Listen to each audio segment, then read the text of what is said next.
Welcome back, Defenders. Jake here. It's real. It's actually happening. Russia officially is in a state of civil war. Wagner boss declares war on Russian Defense Ministry. A lot has happened these first 24 hours. I'm going to do my best to get you caught up on the first day's events. But keep in mind, there is breaking news happening every single minute. But allegedly how this began. Wagner chief accuses Russian Defense Ministry of bombing his forces and vows a military coup. Initially, Prigozhin was just saying he wanted to replace Shoigu and Gerasimov. He released this bizarre Blair Witch Project video in the woods, claiming that his soldiers had been bombed under the orders of Defense Minister Sergei Shoigu. And then on the Telegram channel, they just posted, "We're starting." Now, I personally think this video is fake, and maybe the Russian Ministry of Defense fired on the Wagner Group, but I don't think the video is real. I think Prigozhin and the Wagner Group have been planning this coup for months, and this is their signal to all their lieutenants, it's go time. And I'm going to read for you as many of these clips as I can, but I do think it's important that you listen to how confident Prigozhin sounds. So the first clip, we're actually going to listen to it.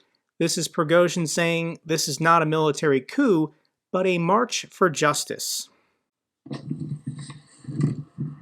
Это не военный переворот. Это марш справедливости. Наши действия никак не мешают войскам. So he's been releasing a combination of audio files and actual videos on the Wagner Telegram channel. Here's another one. Once again, let's listen to this man's words. Нас 25 тысяч, и мы идем разбираться, почему в стране творится беспредел. 25 тысяч ожидает, как тактический резерв. А стратегический резерв – это вся армия и вся страна. Все, кто хочет, присоединяйтесь. Надо заканчивать с этим безобразием. He definitely sounds like a guy leading a military coup. Here's his full statement to kick off this military coup. PMC Wagner's Commander Council made a decision. The evil brought by the military leadership of the country must be stopped. He's talking about Shoigu and Gerasimov. They neglect the lives of soldiers, they forgot the word justice, and we will bring it back. Those who destroyed today are guys who destroyed tens of thousands of lives of Russian soldiers will be punished. I'm asking, no one resist. Everyone who tries to resist, we will consider them a danger and destroy them immediately, including any checkpoints on our way and any aviation that we see above our heads.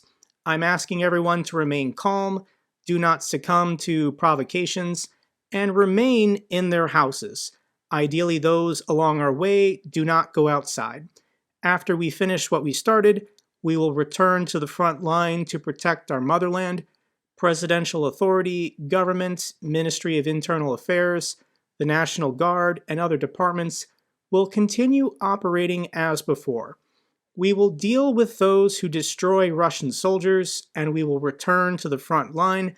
Justice in the army will be restored, and after this, justice for the whole of Russia. So, what Prigozhin is doing is he's looking for anyone unhappy with the current status quo. It's impossible to unify all the factions of Russia with a common message, but if you put out multiple messages, you can become a blank canvas to draw anyone to your side. So what Prigozhin is doing is he's playing everyone, and he's stating that once he gains control of the military, then the real war in Ukraine will begin. He's appealing to the hardliners. Support Prigozhin, and we can then actually win this war in Ukraine. But at the same time, he's also putting out messages that the war in Ukraine was unnecessary and built on a foundation of lies. Russian mercenary boss says Kremlin's grounds for Ukraine war were lies. Let me read for you a little bit of what he said. This interview from a day or so ago was over 30 minutes. But this is what Prigozhin had to say. As of the 24th of February, there was nothing extraordinary going on. Now the Ministry of Defense is trying to deceive the society, the president, trying to tell the story that there was insane aggression from Ukraine. And they were going to attack us together with the whole of the NATO bloc. Thus, the so-called special operation was started on February 24th for completely different reasons. And he talks about what those reasons are. What was the war needed for? It was needed so that a bunch of critters could triumph and show off what a strong army they have. For Shoigu to get a marshal, this decree was already prepared for him, and to get the second hero star because he wanted to go down in history as a great Tuvan military commander who became a hero twice and a marshal in actual peacetime. The war was not needed to bring Russian citizens back into our fold, nor was it needed to demilitarize or denazify Ukraine. It was needed for the sake of one star with extra embroidery on the perimeter of his uniform, so that one mentally ill man, when he is put into his coffin, will be brought this star on a pillow. So Prigozhin is putting the blame for this entire war entirely on Shoigu, claiming that Shoigu wanted more prestige and notoriety for himself. That's the first thing. And the second thing is that the oligarchs needed this war. It was needed by the clan that rules Russia today. This oligarchic clan gets everything. If the clan's foreign businesses close, the state immediately divides up the domestic businesses and gives them to it. That's why businessmen are put in jail and banks are closed, so that the clan doesn't lose the volume of their money. They do not need the money. They made everything for themselves a long time ago. Hospitals with special equipment so that, God forbid, someone gets cancer, and everything else to live as long as possible. This oligarchic elite thinks only about one thing: how to keep their body as long as possible, and that the body is in as good a condition as possible. This is their brain disease. They think neither of the country, nor of the people, nor of the war. They think only about nothing but themselves. So once again, Prigozhin is looking for anyone upset with the current status quo. Are you angry about corruption in the military? Support Prigozhin. Are you angry about the oligarchic billionaire class and how the entire society is rigged to benefit them? Support Prigozhin. What exactly is Prigozhin going to do? Doesn't matter at this point. Just supports the rebellion. Kremlin spokesperson says Putin is aware of the situation with Prigozhin. Russian media is reporting a panic in the presidential office. So from the time that Prigozhin declared the civil war, I think it took Putin like 15 hours to get on camera and speak to his people. And this is the best he could do. Once again, I'll link this down below if you want to listen to the tone of his voice, but I'm going to read this for you. I appeal to the citizens of Russia, to the personnel of the armed forces, law enforcement agencies, and special services, to the soldiers and commanders who are now fighting in their combat positions, repulsing the enemy's attacks. The enemy's attacks, he's talking about the Wagner Group. They are doing it heroically. I know. I spoke to the commanders of all the directions again tonight. I am also addressing those who have been duped or threatened into this criminal adventure and pushed towards this grave crime of armed mutiny.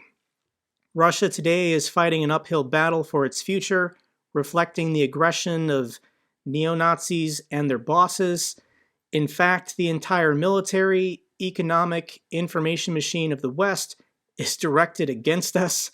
We are fighting for the life and safety of our people, for our sovereignty and independence, for the right to be and remain Russia, a state with 1,000 years history. This battle, when the destiny of our people is being decided, requires the unity of all forces. Unity, consolidation, and responsibility, when everything that weakens us should be cast aside.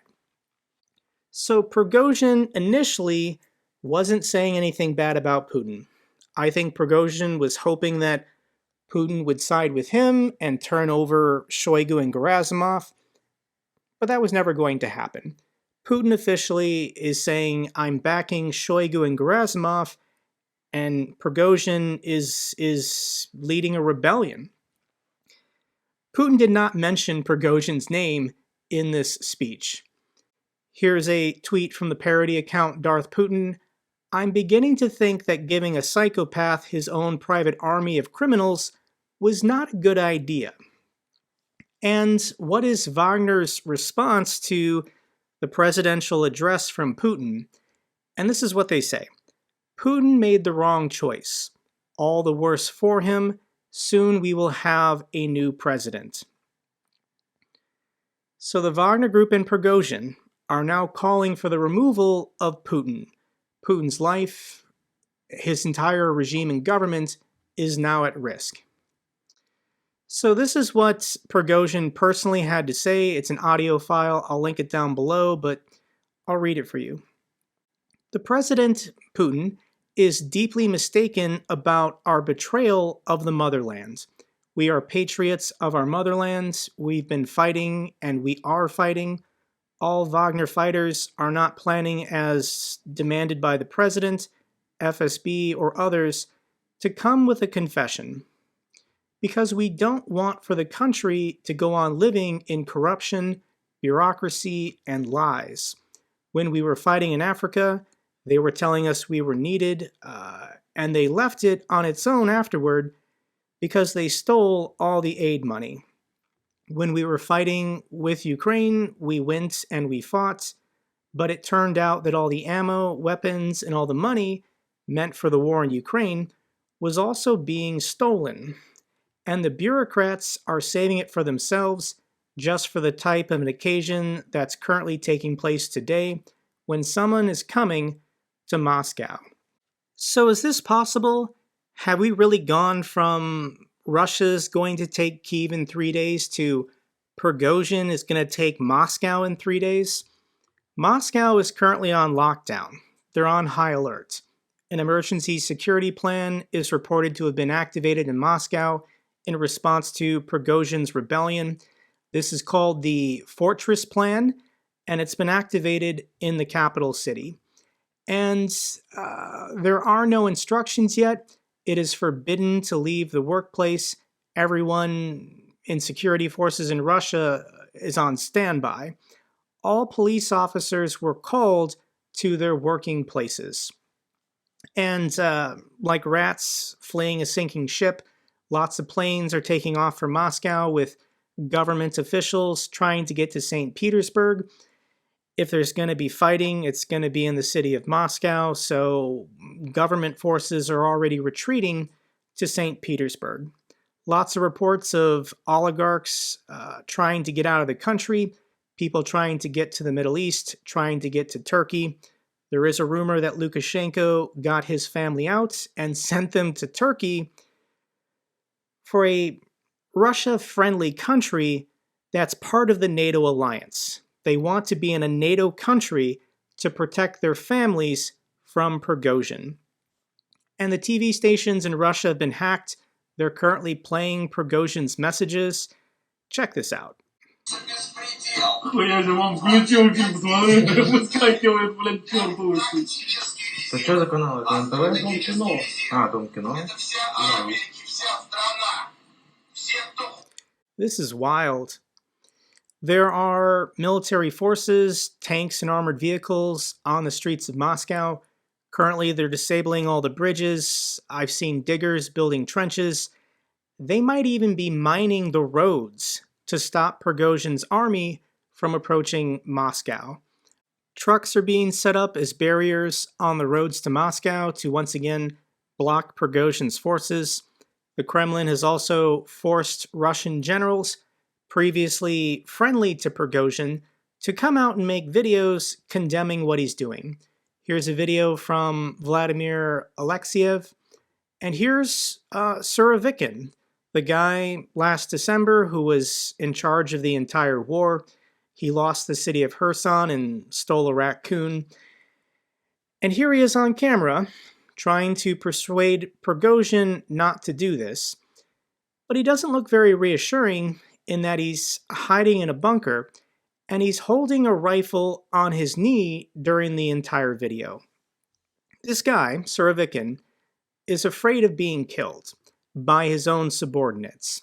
So the Wagner Group is calling for the National Guard to join forces with him, and I don't think Prigozhin would have done this unless he already had commitments from people within the military and the National Guard. But here's what Wagner is saying to anyone trying to stop them. The most promising politician appeals to the National Guard with an offer that is better not refused. Obeying criminal orders and attempting to interfere with the planned campaign of justice will end badly for employees who have made the wrong choice. So Prigozhin has spent the last year making himself infamous by executing people with sledgehammers. With these human meat wave attacks, Prigozhin is a mass murderer, and he wanted everyone in Russia to know he means business.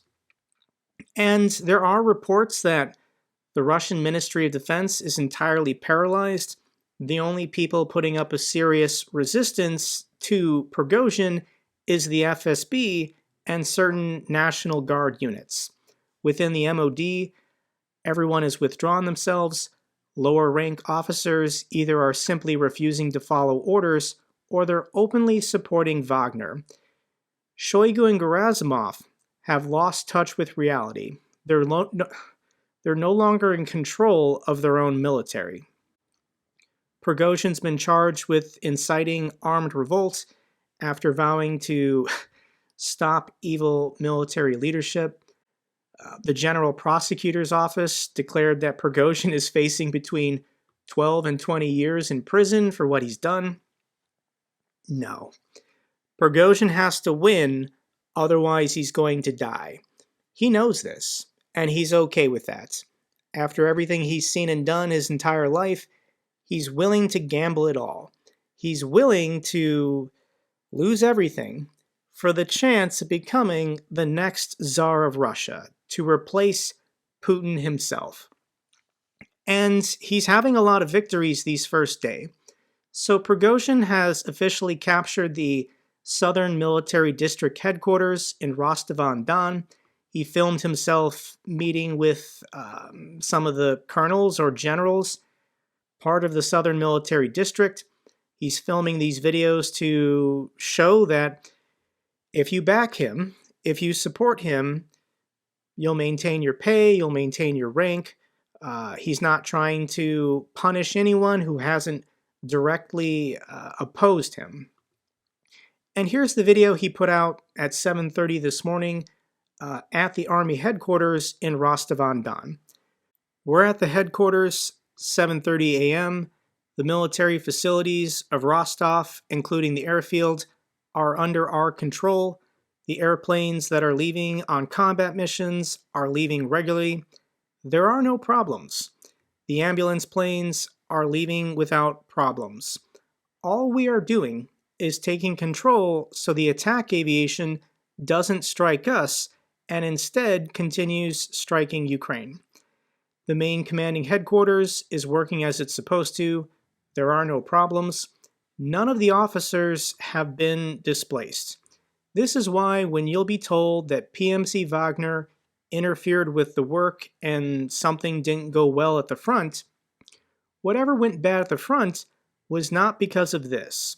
When we came here, we confirmed a lot of new things. An enormous territory is lost. The losses of the soldiers are 3 to 4 times bigger than are reported in documents to their superiors. And what is reported is 10 times less than what they're saying on TV. So what Prigozhin is saying, now that he's taken the southern military district headquarters, is that he's confirming that Russian soldier losses are astronomical, 3 to 4 times greater than what paper intelligence reports are saying, and 10 times greater than what they're admitting to on television. Daily sanitary losses are sometimes up to 1,000 soldiers a day. These are the killed, the missing in action, the wounded, and the so-called refusing. The ones who are refusing to fight are not refusing because they are cowards, as I have previously said, but because they have no other options. They don't have ammo or commanders. The commander of the main headquarters ran away as soon as he found out we were coming close to taking the building. So Prigozhin is in control of the military headquarters and the government buildings in Rostov-on-Don. For all intents and purposes, he controls this oblast. In the last 12 hours, his forces have also captured the government buildings in Voronezh, the oblast north of this one, and they're now in the oblast of Lipetsk.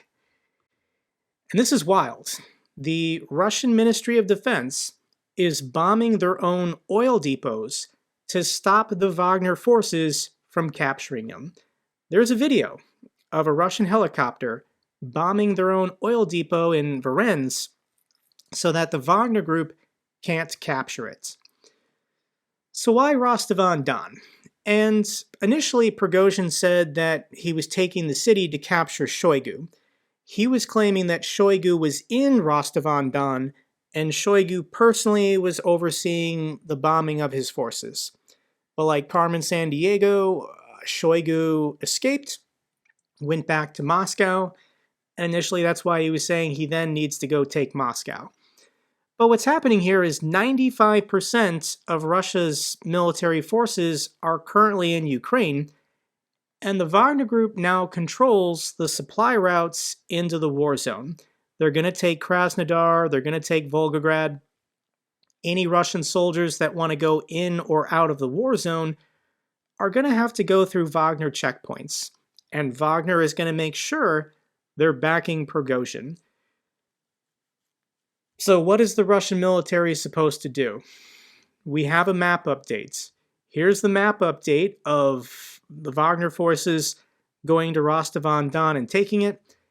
They then took Voronezh, and they're now currently traveling through the next oblast. The next one will be Tula, and then on to the siege of Moscow. And this is wild. Rostov is Russia's 11th largest city. Over 1 million people. Voronezh, once again, also over 1 million. I'm pretty confident Wagner is also going to take Volgograd and Krasnodar. Both of these cities, once again, are over 1 million people. And the Wagner Group is actually both taking losses and firing on the Russian military. Planes are being shot down, helicopters are being shot down, soldiers are using tanks, and they're fighting each other. The videos on Twitter right now are insane. And let me share some safe to view ones, because obviously I can't show violence. But here's a Wagner tank with a red Z on it, driving down the main street in Rostov.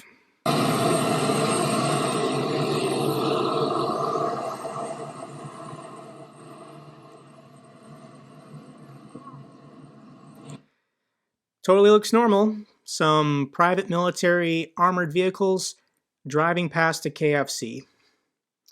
There's video of when the Wagner Group took the Southern Military District Command building. They stormed it. I don't know if the soldiers inside put up much of a resistance. And civilians don't know what to do. Some are chastising the Wagner mercenaries. Others are expressing their support. But in general, yeah, there's a lot of panic on the streets of these Russian cities. We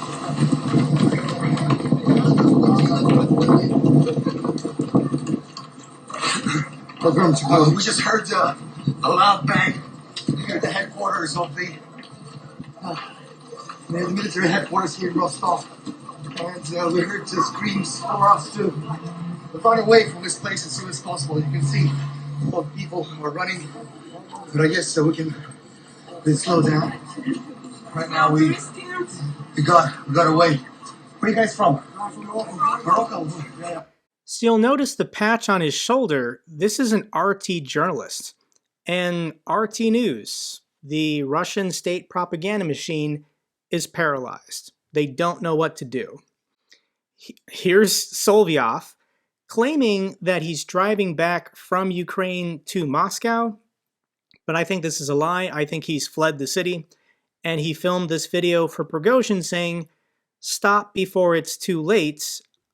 We could lose our country."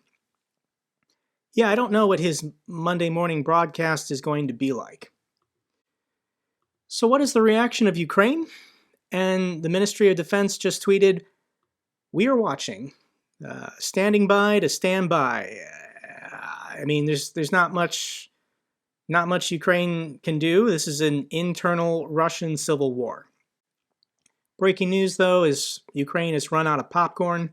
Lots of people in the Ukrainian military are watching with delight at what is currently happening in Russia.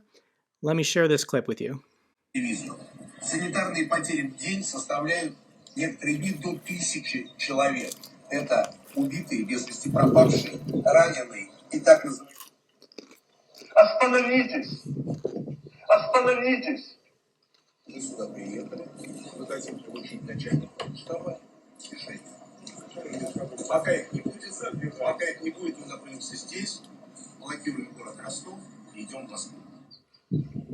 Это удар в спину нашей стране и нашему народу. Именно такой удар был нанесен по России в 1917 году, когда страна вела Первую мировую войну. Но победу у нее... This is justice. This is consequences of what Russia has been doing the last year and a half. So this is crazy. Somehow we got from dude starts a catering business to Russian civil war. Prigozhin was Putin's private chef at the Kremlin, and Putin liked him so much he gave him his own private military group. So Putin created this. I want to read this tweet for you. At this point, it is absolutely irrelevant if Prigozhin's coup will succeed or not. Literally everybody in Russia and outside will know after this night that the war in Ukraine is lost for Russia. The morale of the Russian army, which was already low, will hit rock bottom, and the mood in Russia altogether will be Armageddon-like. What started as an attempt to overthrow the Ukrainian government and annex all of Ukraine has eventually backfired on a monumental scale. The last chapter of this Russian-made tragedy has opened, and I doubt it will be a long chapter. So, groups, factions everywhere are stating their opinions on this coup. The leader of the Freedom of Russia Legion says that Prigozhin is a real patriot without irony. The Russian Volunteer Corps put out this video stating that Prigozhin, leading his loyal Wagner troop group, has decided to achieve justice in the only way possible in our country, by force of arms. So the Russian rebel forces are kind of sitting by. They're still in Ukraine. But for these guys, I think they need to move. I think they need to do something. Potentially they can capture the city of Belgorod this week. If they have the support from Ukraine's military, I don't think the Russian military in the Belgorod region is going to put up much of a resistance. So there are multiple actors involved in this civil war. The Chechens have also said that they're backing Putin and they're going to defend the Russian Ministry of Defense. They're claiming they're going to go to Rostov to fight, but you can't trust the Chechens. I mean, Kadyrov's family are the ones who betrayed the Chechen fighters to back the Russians in the first place, so those guys switch sides whenever they think it benefits them. Additionally, Belarusian freedom fighters are seeing this as an opportunity to overthrow Lukashenko and liberate their own country. This is what one of the Belarusian fighters inside of Ukraine said in a video. I am calling to all the Belarusian military men, don't participate in Russia's internal conflict. So they want Belarus at this moment to remain neutral, but in reality, if Putin regimes collapses, it's not looking good for Lukashenko and Belarus either. And it is worth remembering that I don't think I want Prigozhin to win this civil war. The guy still currently number 2 in charge at the Wagner Group is Dimitri Uchen, a neo-Nazi psychopath. Nobody should be rooting for Prigozhin to win, just for him to cripple as much of the Putin regime as possible. So this is Dimitri Uchen. The reason why the Wagner Group is called the Wagner Group is because he served in the army, the Russian army in the 90s, and his call sign was Wagner because Wagner was Hitler's favorite composer. This guy is covered in neo-Nazi tattoos, and he's currently Prigozhin's right-hand man. There also is a very serious chance that Putin might decide to use tactical nuclear weapons on his own country to stop Prigozhin's forces. Would NATO even respond? Is there a rule against nuking your own people inside your own borders? This is insane. And there are Russian nuclear weapons located in the Southern Military District, the same area that the Wagner Group claims they currently control. So it's very possible that Prigozhin also now has nuclear weapons. I'm going to read for you a tweet from Garry Kasparov. I really like this guy. Don't wonder what will happen if Russia collapses. It already did, years ago. It's not a state.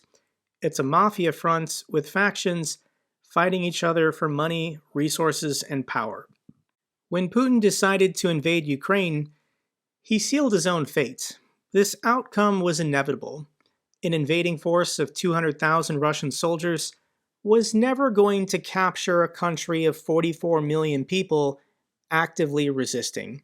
It didn't matter how vast and impressive their Soviet stockpiles were. Their entire military was always fake. Everyone in the Russian military lies about everything. Their soldiers are a slave army of conscripts and mobilized men who don't want to be there and who don't want to fight this war. So I actually do have bad news for Ukraine. Ground-launch small-diameter bomb won't make Ukraine combat debut until this fall. So when Boeing and Saab signed the contracts in February, their initial timeline was that GLSDB would arrive sometime this summer, June to August. But they've publicly announced there's been a delay in the manufacturing process, so the earliest GLSDB will arrive is sometime this fall, but is Russia even going to be still in Ukraine by this fall? They'll probably try and hold on to Crimea. I don't think Prigozhin, if he wins, will give that up, so GLSDB will be useful once it finally arrives. Ukraine is still going after all of Russia's logistical supply lines. The bridge connecting Crimea to the city of Melitopol has been struck again. Russians react to the Chonhar bridge attack. We don't have any red lines, only brown stains on our pants. General Staff reports further positions gained on the southern front. What's your motivation if you're a frontline soldier fighting in Ukraine when you could be backing Putin or you could be backing Prigozhin and just go home and fight? Why are you still in Zaporizhia, Kherson, or the Donbass region? Final feel-good clip I have for you. I know there was a lot in this video, but here is a combat buddy for this Ukrainian soldier.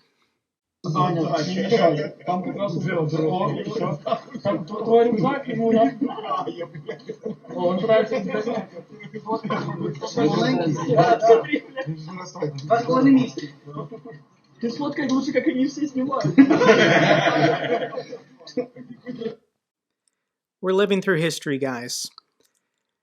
That's all for this update video. Glory to Ukraine, glory to the heroes. If you found this video informative, maybe share it with someone, give me a thumbs up, leave a comment down below. I love hearing from you guys.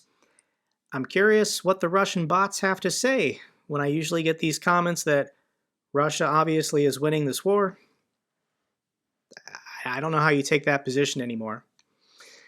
Till the next video, keep defending the truth, keep defending democracy.